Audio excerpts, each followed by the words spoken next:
Yes, good morning students. So today we are going to start our next topic of chapter 8. Chapter is concept of cost.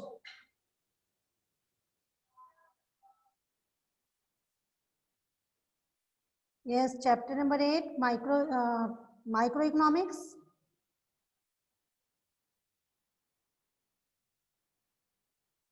Chapter 8, concept of cost.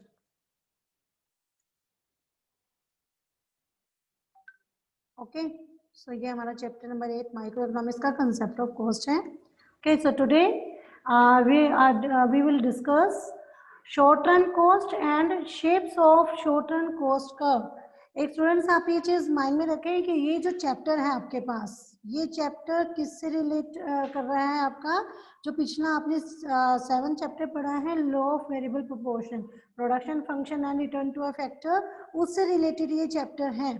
Okay मतलब उसके साथ relate है ये, इसको इसीलिए इसे जो है अगर आपको ये दोनों चैप्टर क्लियर हो गए ना तो आपको दोनों के कंसेप्ट भी क्लियर हो जाएंगे.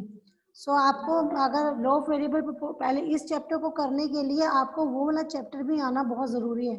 अगर आप वो चैप्टर अच्छे से कर लिया आपने, या जिन्होंने मान लो लेक्चर अटेंड नहीं किया वो वीडियो देखें, वीडियो से अपना कंसेप्ट क्लियर करें और फिर उसके बाद ये चैप्टर जो है आपको क्लियर हो जाएगा बहुत easily. Okay, cost curves. So आज हम कंसेप्ट पढ़ेंगे short run cost and shapes of short run cost curves. Okay, अब शॉर्ट रन पीरियड हमने पिछले चैप्टर में पढ़ा था, याद होगा आपको. शॉर्ट रन पीरियड क्या था? Short run period and long run period study किए थे ना, very short period and long period. So short run period क्या था? Short run is a period of time during which some factors are fixed and some factors are variable. ठीक है, short run period में क्या होता है, कुछ factor fix होते हैं और कुछ फैक्टर्स वेरिएबल होते हैं. अभी हमने क्या किया था, लॉ ऑफ वेरिएबल प्रोपोर्शन पढ़ा था हमने. तो इसके according short run cost have two components. तो जो शॉर्ट रन जो है उसके दो कंपोनेंट्स हो गए शॉर्ट रन कॉस्ट के. सो हमारे पास वो क्या दो कंपोनेंट, टू कंपोनेंट्स क्या हो गए हमारे पास, टू कंपोनेंट्स. तो देखो शॉर्ट रन पीरियड में हमने कहा कि हमारे पास टू फैक्टर्स होते हैं. कौन कौन से factor? Fix factor and variable factors. जो फिक्स फैक्टर पर कॉस्ट आ गई वो क्या आएगी? Fix cost. तो हमारा एक कंपोनेंट हो गया फिक्स कॉस्ट. ठीक है, जो फिक्स फैक्टर के ऊपर कॉस्ट आती है that is fix cost. And second जो वेरिएबल फैक्टर के ऊपर कॉस्ट आएगी, ठीक है, वो क्या होगा हमारा? Variable cost. Okay, so in short run period क्या होगा? In short run period total cost is equal to fix cost plus variable cost. क्योंकि आपके पास क्या होता है, अपने 6 चैप्टर में पढ़ा कि हमारे पास in short run period we have fix cost, fixed factor and variable factor also. Okay, so हमारे पास इसीलिए जो है कॉस्ट के भी, शॉर्ट रन पीरियड कॉस्ट है उसके भी दो कंपोनेंट्स हैं, fix cost and variable cost. Okay, so fixed cost referring to expenditure on fixed factor and variable cost referring to expenditure on variable factor. इसीलिए आपके पास क्या हो जाता है यहाँ पर, इसीलिए हम कहते हैं कि जो हमारे पास टोटल कॉस्ट है वो क्या हो जाएगी. अब आपको क्लियरली बता सकते हो कि आपके पास जो टोटल कॉस्ट होगी वो आपके पास क्या होगी? Total fix cost plus total variable cost. और ये किसके अंदर है? इन शॉर्ट रन पीरियड. ठीक है, इन short run period. Short run period के अंदर आपके पास टोटल कॉस्ट क्या होती है? Total fix cost plus total variable cost. अब हम इन्हीं को जो है डिस्कस करेंगे. पहले हम टोटल फिक्स कॉस्ट स्टडी करेंगे, फिर टोटल वेरिएबल कॉस्ट, और देन उसके बाद हम टोटल कॉस्ट को मेजर करेंगे. Okay, so now first of all we will study fix cost. So first is fix cost. First fix cost.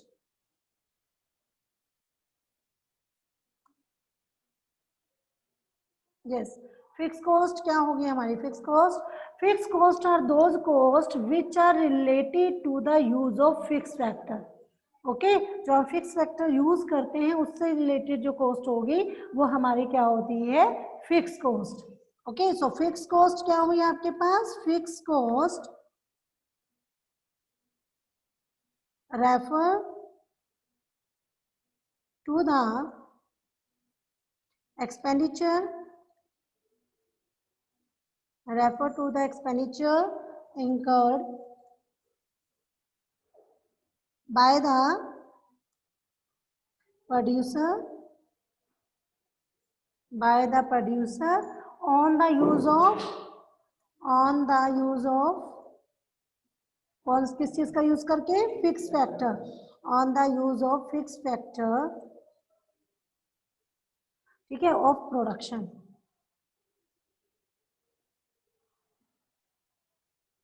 Okay, clear है। तो फिक्स कॉस्ट क्या होती है?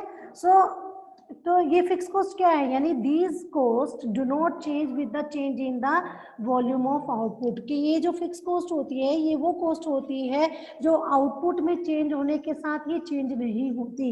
इवन अगर आपके पास आउटपुट जीरो भी हो, ठीक है, अगर आपकी आउटपुट जीरो भी है, यानी आप कोई प्रोडक्शन भी नहीं कर रहे हैं, तब भी ये फिक्स कॉस्ट जो है वो एज इट इज रहती है। इससे मतलब अगर मान लो हम ये कहें कि फिक्स कॉस्ट हमारी 10 है, तो चाहे आपकी आउटपुट जीरो है तब भी फिक्स कॉस्ट 10 है, चाहे आपकी आउटपुट क्या हो जाए 5 हो जाए तब भी 10 है, 10 हो जाए तब भी 10 है।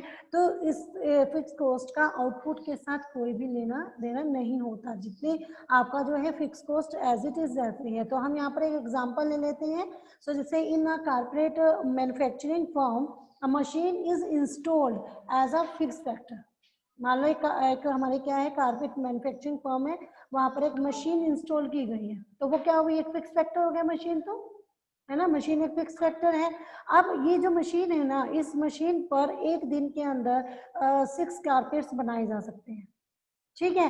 अब जो मशीन हमने परचेज कर ली उसके ऊपर तो जो कॉस्ट आई, मान लो एक दिन के जितनी वो पे आई, उस हिसाब से एक दिन के उसके 500 रुपीज की पर डे उसकी कॉस्ट है, ठीक है, उस मशीन की।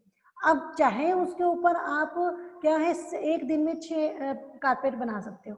अब चाहे वो कारपेट आप 6 के 6 बना लो, चाहे आप एक भी ना कारपेट बनाओ, 0 कारपेट बनाओ, और चाहे आप 0 से 6 के बीच में जितने भी बना लो, ठीक है, उसका उस कॉस्ट के ऊपर तो कोई इफेक्ट नहीं पड़ रहा। वो तो मशीन जो है अपनी इंस्टॉल कर ली तो कर ली, ओके, तो उसके ऊपर जो कॉस्ट आई वो तो एज इट इज रहेगी, चाहे हम उसमें 6 कारपेट बना लें, चाहे हम उसमें से एक भी कारपेट ना बनाएं। ओके, सो यहाँ पर हम कह रहे हैं कि let us assume that it can make 6 carpet a day and that the cost of hiring the machine is ₹500 per day. Okay, so obviously ₹500 per day is the fix cost, वो हमारी fix cost हो गई, and that the producer has to incur even when no carpet is made in a day. चाहे वो एक भी carpet नहीं बना रहा तो भी वो 500 रुपये तो उसके लग गए ना, एक दिन की आ गई कॉस्ट वो तो। So between 0 to 6 carpet in a day the fix cost would remain ₹500। तो आपके पास जो ये कॉस्ट होती है फिक्स कॉस्ट, सो इस फिक्स कॉस्ट को देखिए आप क्या क्या कह सकते, और क्या क्या नाम है इसके, आप इसको और किस चीज से जो है रिप्रेजेंट कर सकते हो। तो fix cost, these cost are also called supplementary cost, ठीक है, सप्लीमेंट्री कॉस्ट, सप्लीमेंट्री कॉस्ट, और कौन कौन सी कॉस्ट कह सकते हो, या फिर आप इसको ओवरहेड कॉस्ट भी बोल सकते हो, ओवरहेड कॉस्ट, और साथ ही आप इसको और क्या कॉस्ट बोल सकते हो, और इनडायरेक्ट कॉस्ट, इनडायरेक्ट कॉस्ट, ठीक है। सो आपको अगर मान लो कई बार होता है क्वेश्चन में ये फिक्स कॉस्ट की जगह सप्लीमेंट्री कॉस्ट पूछ ली जाती है, तो आपको पता होना चाहिए कि जो सप्लीमेंट्री कॉस्ट होती है वो भी हमारी क्या होती है, फिक्स कॉस्ट ही होती है। ओके, सो अब हम अगर देखें कि principal components of fix cost को कौन कौन कौन से प्रिंसिपल कंपोनेंट्स हैं, principal components of fix cost. Okay, तो जैसे आपके पास क्या हो गया, फर्स्ट जैसे हो गया expenditure on machines and plants. अगर आप एक्सपेंडिचर कर रहे हो किसके ऊपर, on machine,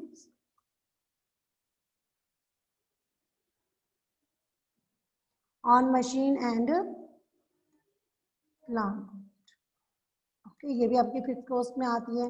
second, expenditure on land and building, expenditure on land and building,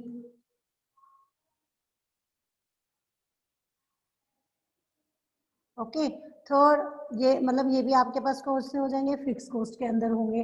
उसके बाद लाइसेंस फीस है, वो भी देनी जरूरी होती है, ठीक है। तो लाइसेंस फीस है, तो चाहे आपके पास कुछ हो, लाइसेंस फी भी आपके पास आती है फिक्स कॉस्ट में।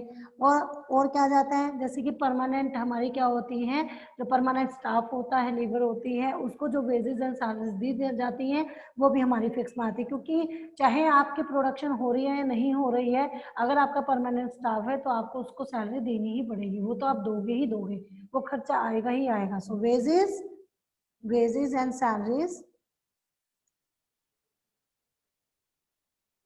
Salaries of permanent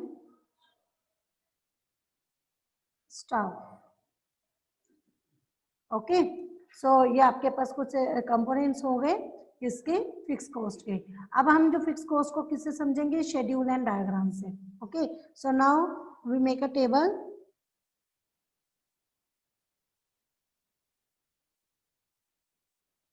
yes. So table हम बनाते हैं, टेबल नंबर 1 मान लो हम बना रहे हैं अभी। सो वो किसकी बना रहे हैं, total fix cost, total fix cost, okay. अब हमने units of outputs, units of output and second इधर लेंगे total fix cost, fix cost in rupees,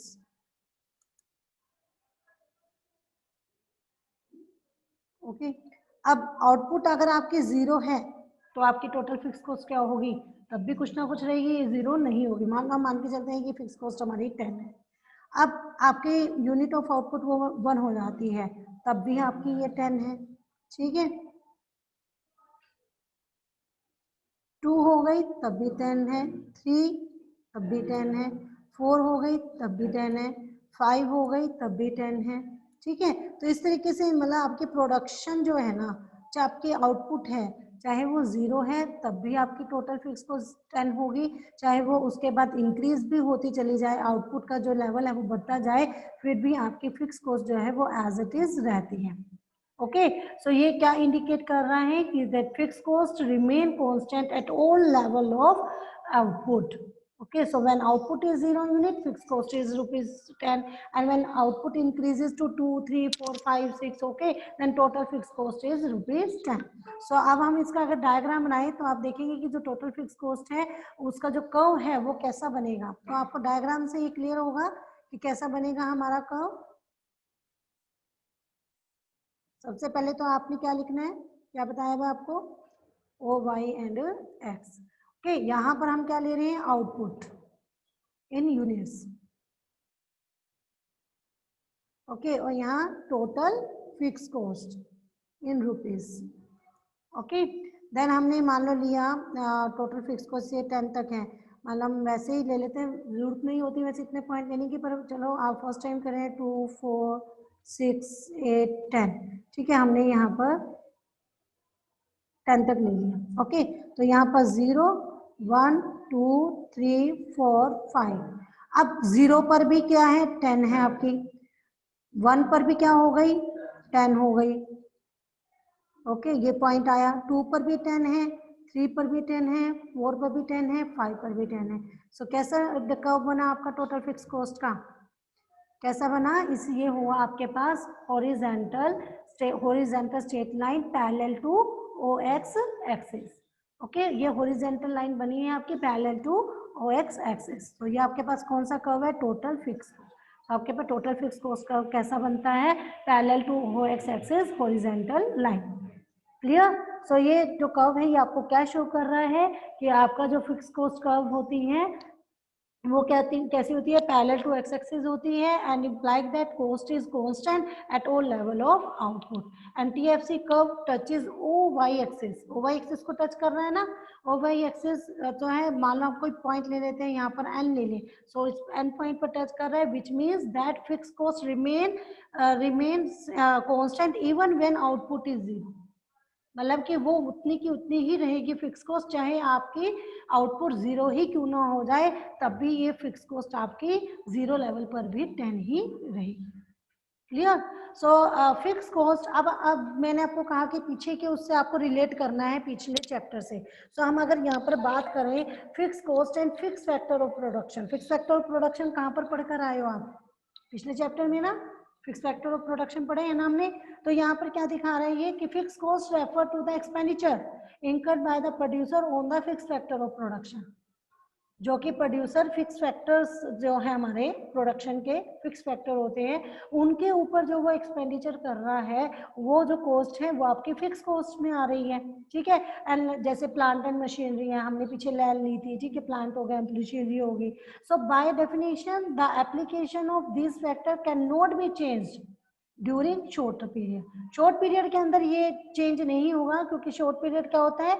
short period is the period of time which is too short and to change the application of fixed factors. So therefore fixed costs are constant cost of the short period. short period के अंदर ये cost क्या रहेगी? constant रहती है।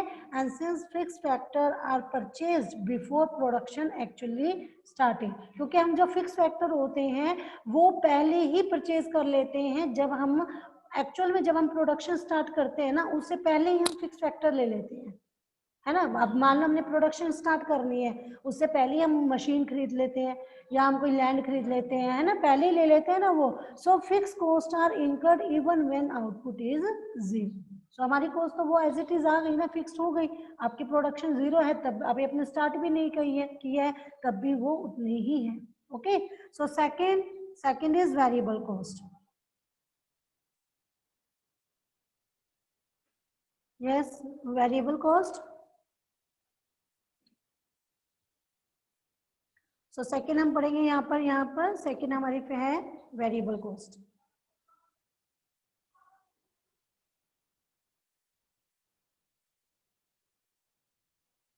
So variable cost, yes,